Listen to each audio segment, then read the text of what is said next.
Welcome to the X Room podcast. We're so excited to have you, Maylee Nelson. Sean Finnegan. Yeah, and we get to interview the iconic couple that is teaching us relationships and how to really just connect and love each other, and more importantly, love yourself, which is beautiful. So, Rachele and Emilio. Emilio. Oh, Emilio, I got it. Okay, well, Excited to have them too, and I love their brand. I mean, following them on social, it is like little mini stories. It's like little mini movies as you're watching social, right? Like the Western with you and the cowboy hat. That was a spontaneous thing, it's too. hard to pass up a good Western. I mean, Hard to pass up a good Western. Yeah, that was so good. Thank you. as actors and producers, we just like to make mini movies. It's basically what we love making on social media. So we're so happy it brings joy. Well, and speaking about relationships and our passion for relationships, and why I think a big reason why we started Relationship Renegades was a lot of those hard lessons that I didn't learn when I was young. Because I think a lot of my upbringing was, just be happy. Just be happy and everything's good, and just be grateful. You have so much to be grateful for. And we don't talk about hard things. We don't talk about what we're feeling. We don't talk about struggles, or if you have any sort of just hard conversations. I didn't learn how to have hard conversations, I think, until way later in life. And it built up so much toxicity in my relationships. And I think it was one of the hardest things I had to learn. And I'm still learning every day. And I still get those hard lessons. But it was a lot of overcoming and relearning is what led me to him and to our relationship that I'm so grateful for. Oh, gosh. So how did you guys meet? Tell me a little bit about that journey. Oh, man. So we probably don't have a lot of time, so I'll give you the short version of it. Yeah. I was doing business development for a wellness technology company. And we were looking for brand ambassadors at the time. I lived in Austin, Texas. She was in LA. And this was 8 years ago. And she fit the profile. I had slid into her DMs. Into the DMs, And was like, hey, she was the CEO of this disruptive movement company. Ooh. And this was a very disruptive technology in the wellness space. So I was like, hey, maybe there's some synergies. You want to get a cup of coffee? It ended up being dinner because of our schedules when I landed in LA. And this sounds cheesy and cliche, but it was very true. When I met her, it was like, I felt like I had known her 10,000 lives. I felt like I knew her so deeply, but I had to be business mode. Here we go. Yeah, take a seat. How would you like? Let's talk business. But the whole time I'm freaking out because I'm like, I know you deeply. It was very weird. I'd never felt anything like that. And I was having the same experience without us talking about it. So I'm having that same thing of wait, you're my person. You're it. It was the most magical thing ever. And then, and so we shut down the restaurant. We went to the promenade. This is in Santa Monica, California. Shut down the promenade. Just kept talking till 1 a.m. Had a big morning meeting at 7 a.m. I'd say I had to go. I went back to my car. We hugged. I said, thank you. Let's continue the conversation. I drove 15 minutes back to my Airbnb. Was exhausted, was going to pass out. She calls me and she's like, hey, I can't go to sleep. This has been the most amazing night. She's like, do you want to come back and lay with me on this cliff overlooking the beach? Just continue to chat. And I'm like, you are crazy. Two things are going in my mind. Yeah. I was like, didn't you hear it? No, two things go in my mind. It was one, it was like, who says that? Right. And then the other part of me was like, that's so awesome that she just said that. Yeah. She was just being so real, so honest, just herself. And I honestly knew in the trajectory, my yes or no was going to change the trajectory of my life. It was just this knowing. And I was exhausted. I was like, yes, I'll go back 15 minutes. So I drove back. We hung out some more for hours, kept talking. And it's a whole long story, but it was that kind of potent. I called my best friend that night and was like, hey, I just met my wife. And I had called my mom the next morning and be like, I think I just met my husband. Which one day. Yeah, it was unbelievable. Stars aligned. It's and there's a million serendipitous synchronicity happening every 5 minutes. It prepared you for that day. Yes. Yeah. Absolutely. But I had come from this place of I joke around, but that I've been through 10,000 toxic relationships, and having to do more work. And, finally I'd done so much more work and looked a man in the mirror more than ever to become the man to attract someone like Rachele and not self-sabotage it, but nurture it and grow together and be that healthy masculine. And the same with me.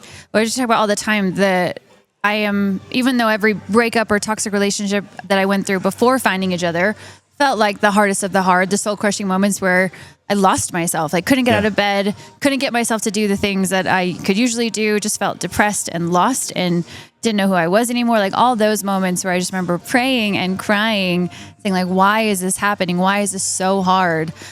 Now I'm so grateful for every single one of those moments because it was the gift. It helped prepare you for that day. Yeah, for sure. It's the contrast of like now I'm able to be so freaking grateful for every little thing that he is, that he does, that we have, that it's the greatest superpower. Contrast brings clarity. Yeah. Right? 100%. When you know what you don't want, 100%. it's very easy to be like, oh, this is what I want. Actually. Yes. I feel like that was kind of the common denominator. Like my whole growing up, people would be like, oh, how did you do it? I was like, oh, it was actually, legitimately pretty easy considering. They're like, how?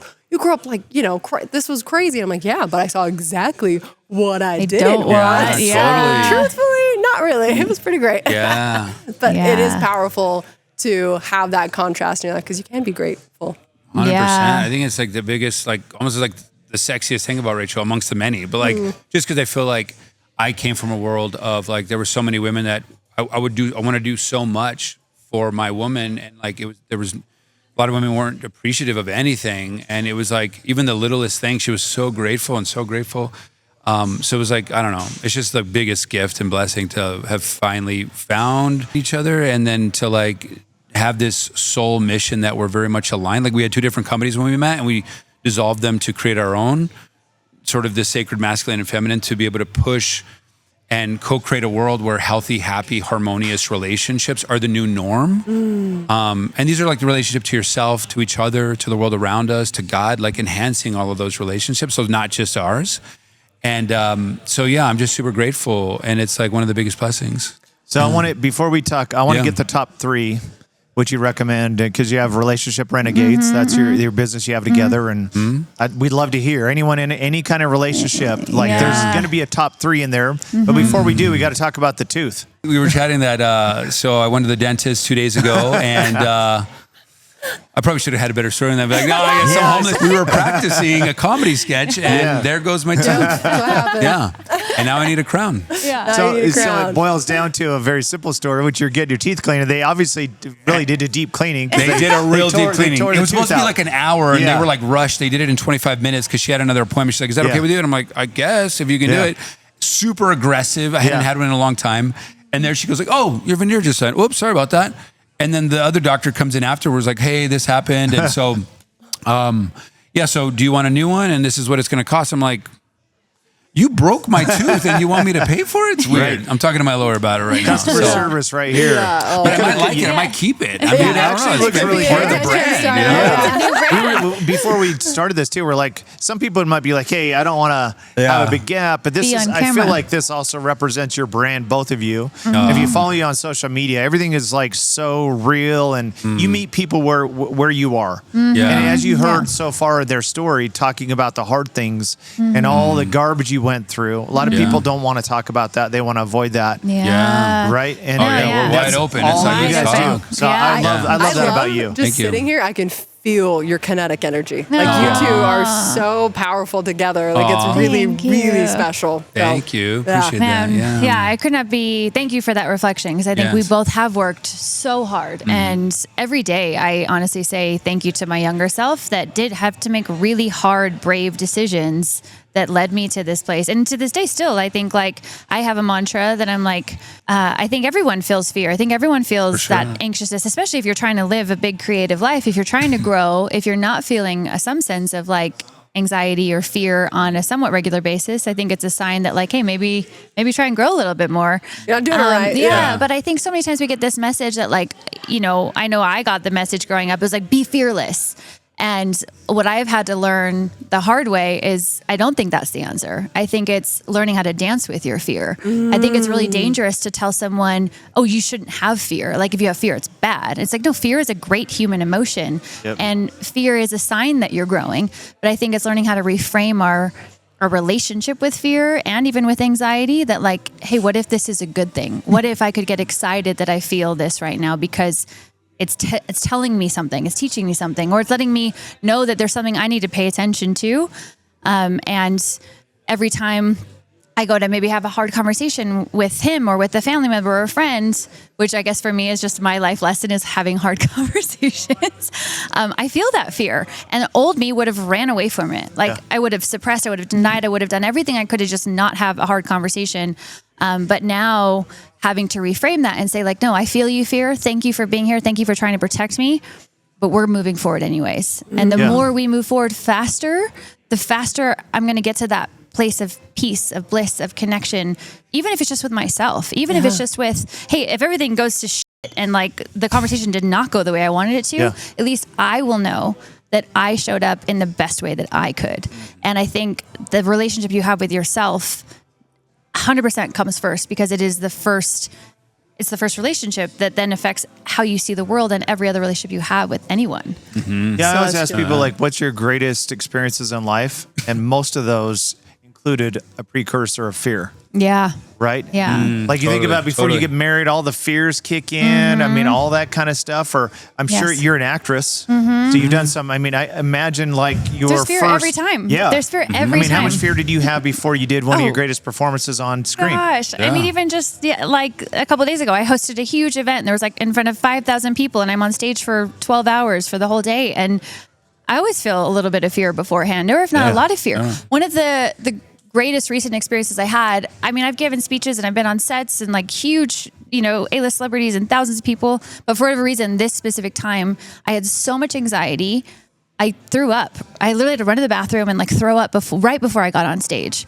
And I love talking about this moment because I had a pattern growing up that when I would feel fear, I would run to the bathroom and I would throw up before gymnastics practice. And it was like this big cry for help. And it was coming from this place of a very victim mentality. And so I got to have a full circle moment with myself literally just a couple months ago in that same situation where I still had that pattern of like my body wanted to throw up. But instead of going into victim mode and crying for help, I got to stand there with me in the mirror and just like hold myself and say, I'm so sorry you feel so scared. I love you so much. And we're going to go on stage and we're going to crush it. And I did. Love that. Oh, I just got the chills. So many amazing things have come from that moment. Yeah, amen. Because I knew I needed to be on that stage, and some really incredible opportunities, business deals, movie deals have come from that one moment. It's really cool. Yeah. What are the top 3, hacks that we can use in a relationship, in a marriage? So the first one that comes to mind, we talk about a lot. We do a lot of sketches on this because we like to do a lot of comedy sketches too that provide these principles. So it's not just a talking head, which is great, but we also love comedy. So it's like, why not provide some edutainment teaching these things? Yeah. And we're working with Aaron over there too to help bring about more of those edutainment. So the first one coming to mind is triggers. You're going to have triggers in the marriage a lot of time. Or any relationship. In any relationship, right? And in life. And to look at those triggers as gifts. Because as Rachel would say, they're just like presents wrapped in really ugly wrapping paper. And so a trigger is just something that's resonating inside of you that hasn't, it's just an opportunity to find out what hasn't been healed within you yet. Anything you get triggered, like this is probably a strong pill for everyone to swallow, but like you're only always dealing with yourself. You are a mirror for me. You are a mirror for me. And it's a deeper dive. And so without getting so deep, so triggers just know that it's a gift. And so it's like, oh, wow, I'm getting triggered now. Something within me is not, I'm not liking it. And so there's ways to then relieve that trigger. It's to be very short with it. The first thing is to smile, I would say. And so the smile is because we want to provide some pattern interrupts, right? We're entrepreneurs, we're super busy. It's like, if we're going to get triggered on the road, at your business, with a coworker, with your marriage, what's something that you can pattern interrupt rather than doing what you normally do? Simple thing is to smile. Why is it a smile? 1, pattern interrupt, but 2, it's giving yourself loving kindness because transformation is hard. It takes a lot of time. So smiling is, let's provide some optimistic, like loving kindness to yourself. Love it. Right? Second thing is to say, okay, it's 3 things. Second thing would be, even if you're missing a tooth, smile. Yeah, even if you're missing a tooth, just like this. Smile. Yeah. Hey, you're alive. It's a gift. Yeah. You get to be here right now. Love And it. so when you have it, smile. 2, just for a moment, try to close your eyes or wherever you are, just kind of see like where in your body you're really feeling that tension. Like it could be in the gut, it could be in the throat, it could be in the heart. And just touch it and breathe through that area and try to figure out what emotion is coming up, right? So if it's sadness, if it's anger, if it's shame, if it's guilt, just identify it would be the third thing, is to identify it and just welcome it to the party. Like say, I am glad you're here. Wow, it's good. Because most of us will hide, suppress, deny, distract ourselves from feeling that way. Yep. And it's just energy. Energy goes. So when you just say, man, come to the party, man. I'm going to make you a nice little coffee with some mushrooms in it and some MCT oil. Hey. And guess what happens when you do that? That emotion doesn't want to be there anymore. It'll go away. It's like, nah. You know, the more you suppress it, it grows. And so when you just say, I'm glad you're here, breathe into that, then energy will pass. And guess what? You're back at baseline again. So then you can continue life. So brilliant. But know that it's a gift. So, and we could talk about it later, but then there's ways to unravel as to how do you remove that trigger, remove that resonance so that you don't get triggered in that situation again. So triggers are gifts, number one. Triggers are gifts. Number two, I'd say, is to own your Like one of the most powerful and also challenging things to do in any relationship, because we all have it. And anytime you're triggered, usually, unless you're really good at catching it really fast, we usually respond in pretty crappy ways. And so we've actually made it a game for ourselves, and it's been so freaking powerful. Is because, especially when you're triggered, every part of you just wants to be right? Your ego is like, I want to be right. And that's what usually makes both people just want to be right. So there's fighting. But the first person to own their shit wins. So the first person to say something like, ego. Gosh, you know what? You're right. You're right. I was being passive aggressive in that moment. Or you're right. You know what? I was hiding a little bit of a truth I was scared to tell you. Love it.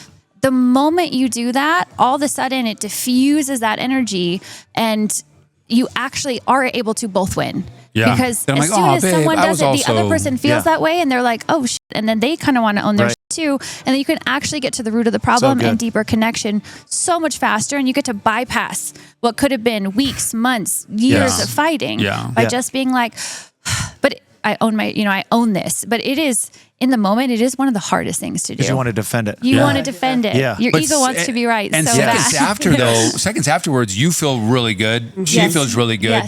You both feel really good. And then you've gotten your power back. You both have gotten your power back. And to be honest, it can be challenging in the very beginning, but just like any other muscle. Like it can become easy. Where it's like, it's way easier to own my shit. To move on. Especially it gets if you're bigger able if you to practice wire it. in how much faster you're able to get to solutions. Because if you can wire in like, oh, okay, I know that this is coming up, and I know if I just do this thing, I'm going to get there faster.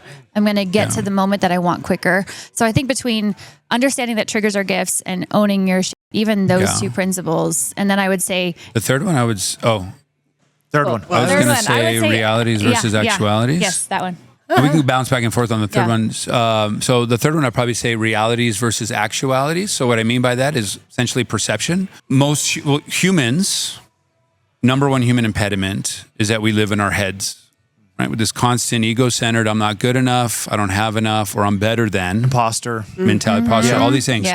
We as humans, when they're in the next room, we're going around and we're humans. We're subconsciously or consciously, we create a story about someone, like, oh, this person's dressed this way, he's probably this, she's probably that, all right?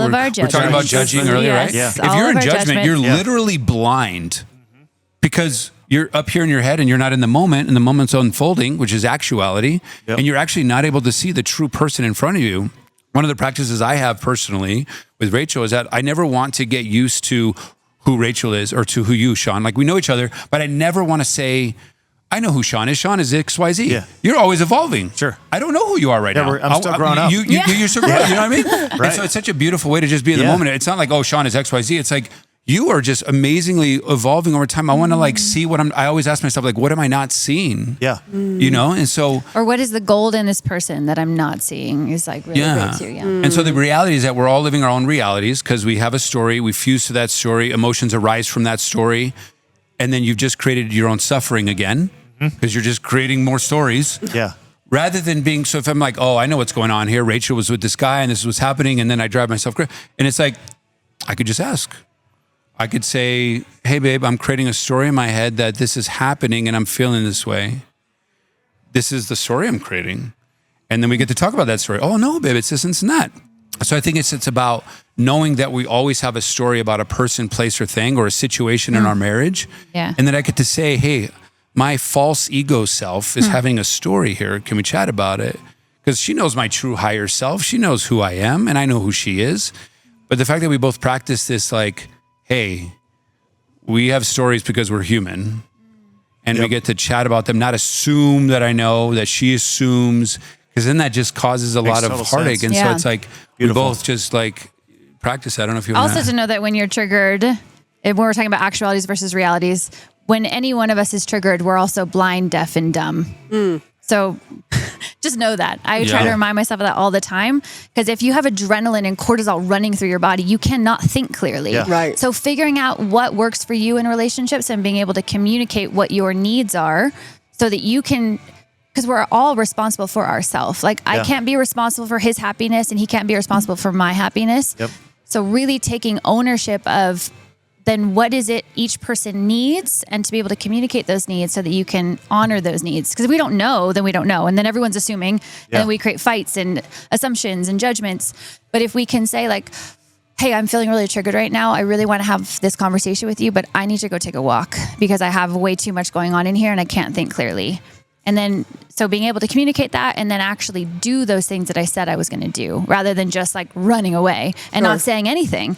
Because that's not going to help anyone either. So, oh my gosh, that's such great advice. I know that early on, and so my husband and I have been married 8 years, and so similar, right? Yeah. And in the very beginning, it was really rough because he thought he was loving me, and he was like pouring so much love into me, and truthfully, he was, right? Like so much love, and I was actually offended by the way he was loving me. It felt very like, to me, just like, ooh, like you're almost like repelling forced. me, right? It's almost, it was like so, the way he was trying to love me. And it was interesting. Like we did do some, counseling. We did a lot of stuff. And all of a sudden it was like this, like just bing, all of a sudden we went, wait a second.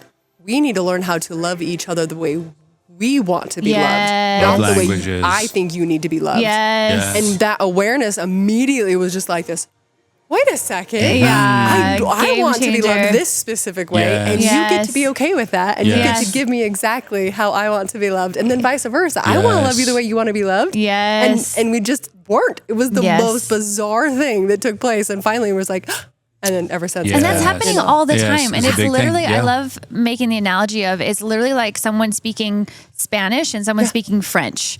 And we think that we're communicating and we can understand each other, but we can't until, that's why I think one of the best things anyone can do is to date themselves. Like to know what it is, like, how do I want to be loved? What lights me up?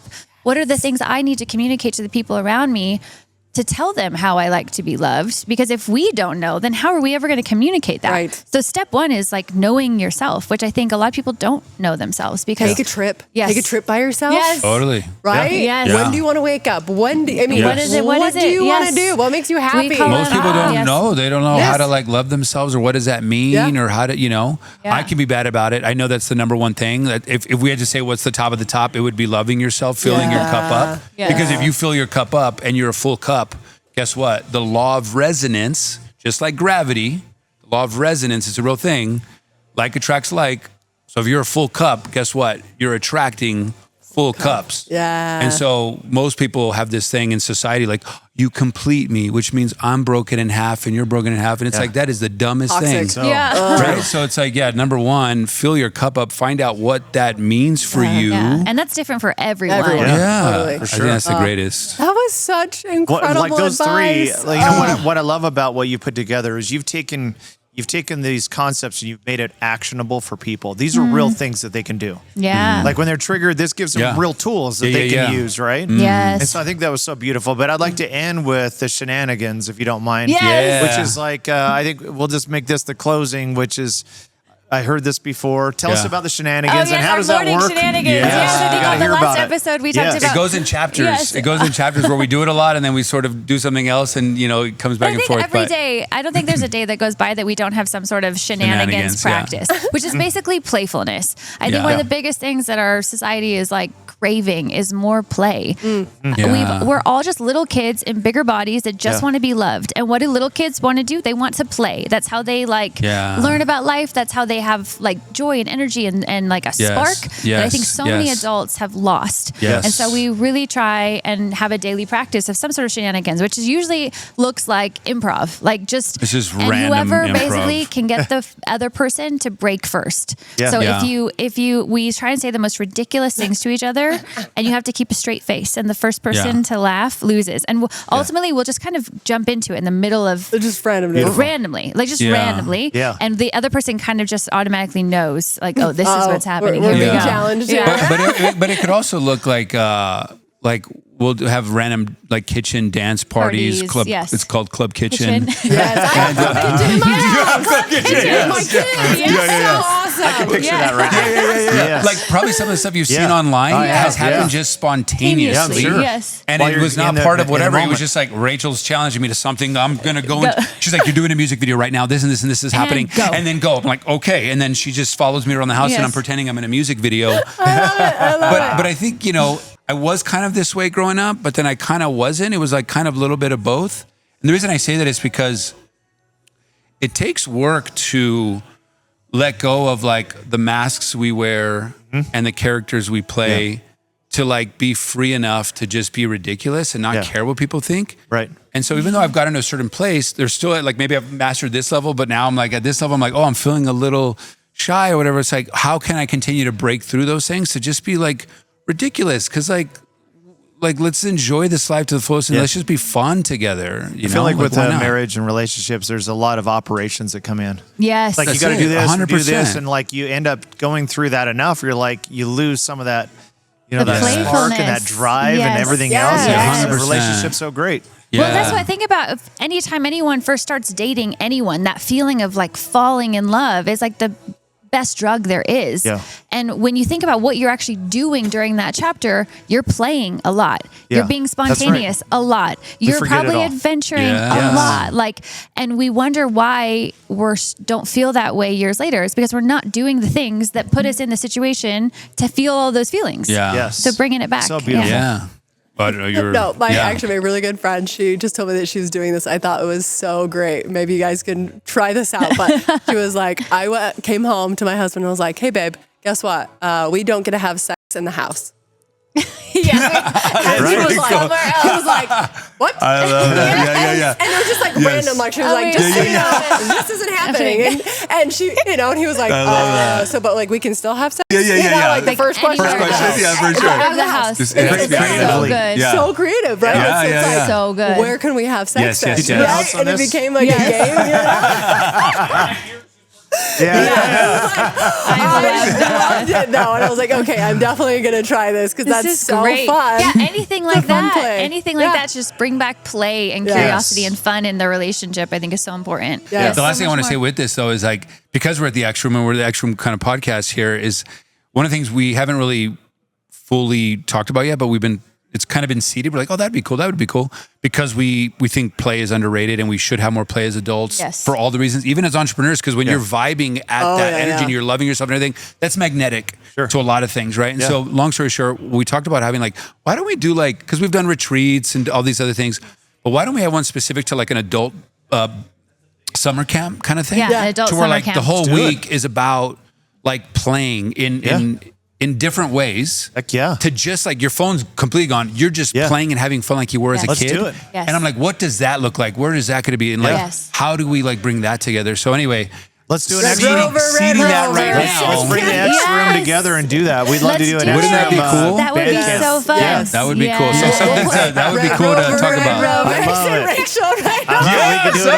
all. I could do it all. Yeah. That's beautiful. I love it. Yes. That'd be great. Well, I do wish we had more time. We will make a definitely second and third edition here. Yes. We'll make it happen. Thank you for watching. This has been incredible. If you liked what they had to say, if something resonated with you, if something's really genuinely going to transform your life, we want to hear about it in the comments. As always, give us a like, give us a thumbs up, and ring that bell. We'll see you next time.